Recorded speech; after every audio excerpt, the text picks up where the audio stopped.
Assalamualaikum warahmatullahi wabarakatuh. Halo, nama saya Bagas Syabani Sabrawera, NPM 101200014. Saya dari kelas C3 Manajemen. Di video ini saya akan menjelaskan pemahaman materi Ma'rifatul Rasul dari pertemuan 2 sampai pertemuan 5. Pada pertemuan kedua, kita telah membahas Hajatul Insan ila Rasul. Setiap manusia diciptakan oleh Allah dengan keadaan fitrah, di mana manusia bersih, suci, dan mempunyai kecenderungan baik ke arah positif, yaitu ke arah Islam.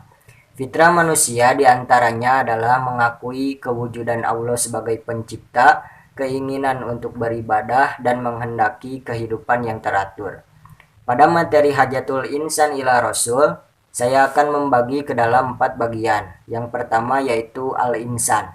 Al-Insan atau manusia adalah ciptaan Allah Subhanahu wa Ta'ala yang diberikan banyak kelebihan dan keutamaan dibandingkan dengan makhluk lain. Kata Al-Insan disebutkan dalam Al-Quran sebanyak 73 kali dalam 43 surat. Kata Al-Insan dapat menunjukkan pada proses kejadian manusia, baik proses penciptaan maupun proses manusia bertahap secara dinamis dan sempurna di dalam rahim. Kata Al-Insan tidak hanya merujuk pada dimensi mental saja, tetapi juga merujuk pada dimensi fisik, yaitu dimensi tubuh dan dimensi spiritual. Yang kedua yaitu fitrah. Manusia dilahirkan dengan fitrah atau bersih. Fitrah dimiliki manusia sejak lahir, baik manusia itu dilahirkan oleh bapak atau ibu yang kafir ataupun jahiliyah, manusia dilahirkan secara fitrah. Perubahan fungsi dari peranan fitrah tersebut terjadi karena pengaruh lingkungan, termasuk pengaruh ibu bapak atau lingkungan sekitarnya. Dan fitrah tersebut juga dapat dijadikan sebagai saksi bagi segala perbuatan manusia. Yang ketiga yaitu Hidayatul Rasul. Hidayatul Rasul terbagi menjadi 2, yaitu Ma'rifatul Khaliq dan Minhajul Hayah. Ma'rifatul Khaliq yaitu petunjuk Rasul yang digunakan untuk mengenal Allah, sedangkan Minhajul Hayah yaitu petunjuk Rasul yang digunakan untuk mengamalkan Islam yang benar dan yang diridhoi oleh Allah. Yang keempat yaitu Ibadatul Shahih. Ibadatul Shahih adalah ibadah yang menyembah Allah dengan panduan mengikuti Rasul. Rasul sebagai manusia yang menerima wahyu dari Allah untuk menyebarkan nilai-nilai Islam secara sah dan tepat.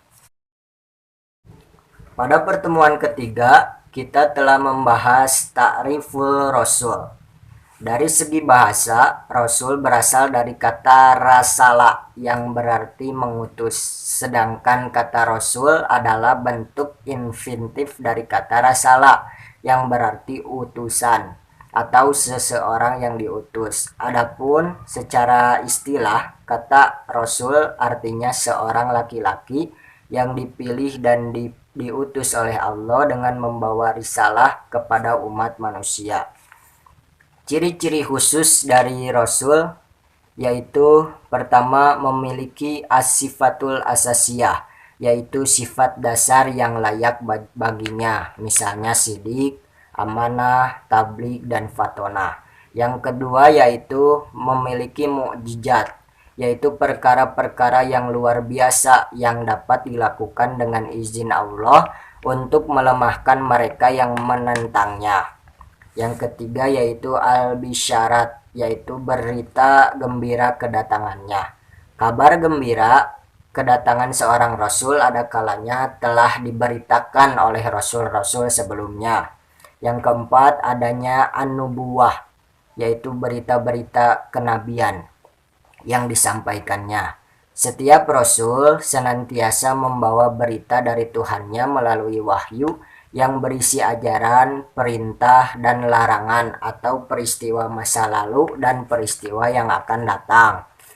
Yang kelima sekaligus yang terakhir yaitu adanya as-samarat, yaitu hasil dakwah yang dilakukannya. Di antara hasil dakwah yang diwujudkan oleh Rasulullah Shallallahu Alaihi Wasallam adalah munculnya generasi unggul dari sisi keimanan, ilmu, dan amal, sehingga mampu berkuasa di muka bumi ini dengan menebarkan ajaran Islam ke seluruh penjurunya. Pada pertemuan keempat, kita telah membahas maknatur Rasul atau kedudukan Rasul. Di materi kali ini saya akan membagi menjadi dua bagian. Yang pertama yaitu Rasulullah sebagai hamba Allah dan Rasulullah adalah Rasul di antara para Rasul. Yang pertama, Rasulullah adalah sebagai hamba Allah. Nabi Muhammad SAW adalah hamba Allah. Hamba Allah di sini yaitu beliau seorang manusia seperti kita. Beliau memiliki nasab dan beliau memiliki jasad. Sebagai manusia, Rasulullah SAW makan, minum, mandi, mengantuk, tidur, dan berkeluarga seperti layaknya manusia lainnya. Dan beliau memiliki nasab. Beliau juga merupakan anak dari bapaknya dan seterusnya. Akan tetapi Rasulullah SAW lahir dari keluarga yang bersih dari zina di tengah masyarakat yang kotor di Mekah pada saat itu. Rasulullah juga memiliki jasad.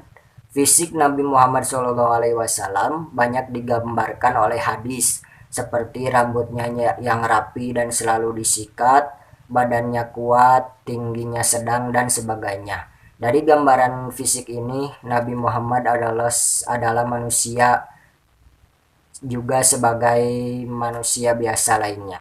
Yang kedua yaitu Rasul di antara para Rasul. Ada 3 tugas beliau sebagai Rasul. Yang pertama yaitu menyampaikan misi. Sebagai Rasul, Nabi Muhammad SAW menyampaikan risalah yang ditugaskan oleh Allah kepada dirinya. Tugas ini adalah tugas yang sangat berat. Beliau sudah menyelesaikan atau menunaikan semua risalah dengan sesempurna penunaian. Tugas Rasulullah SAW yang kedua yaitu menunaikan amanah.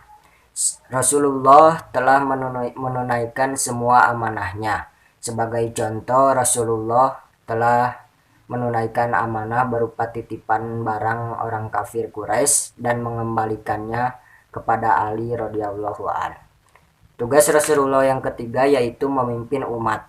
Rasulullah SAW adalah pemimpin yang sempurna, yaitu pemimpin keluarga dan juga pemimpin negara. Pada pertemuan kelima, kita telah membahas sifatur Rasul atau sifat-sifat Rasul. Rasulullah SAW memiliki sifat-sifat kerasulan, yaitu yang pertama al-basyariyatul kamilah atau kemanusiaan seutuhnya. Yang kedua al-ismah atau terpelihara dari kesalahan dan dosa. Yang ketiga yaitu as-sidku atau jujur. Yang keempat al-fatonah atau cerdas. Yang kelima al-amanah atau terpercaya. Dan yang keenam yaitu at-tabligh atau menyampaikan risalah.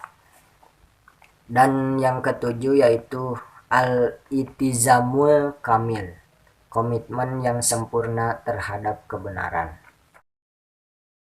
Kesimpulannya dari materi Ma'rifatur Rasul yaitu Rasulullah SAW adalah ala khuluqin azim, berada di atas akhlak yang agung. Beliau juga memiliki akhlak Qur'ani atau akhlak Qur'an, sebagaimana yang disebutkan dalam hadis riwayat Muslim, yaitu sesungguhnya akhlak Nabi Muhammad SAW adalah Al-Quran. Maka kewajiban kita sebagai umatnya adalah menjadikan beliau sebagai uswatun hasanah atau suri tauladan yang baik. Sekian video pemahaman materi Ma'rifatur Rasul dari saya. Mohon maaf apabila ada kesalahan dan kekurangan. Terima kasih. Wassalamualaikum warahmatullahi wabarakatuh.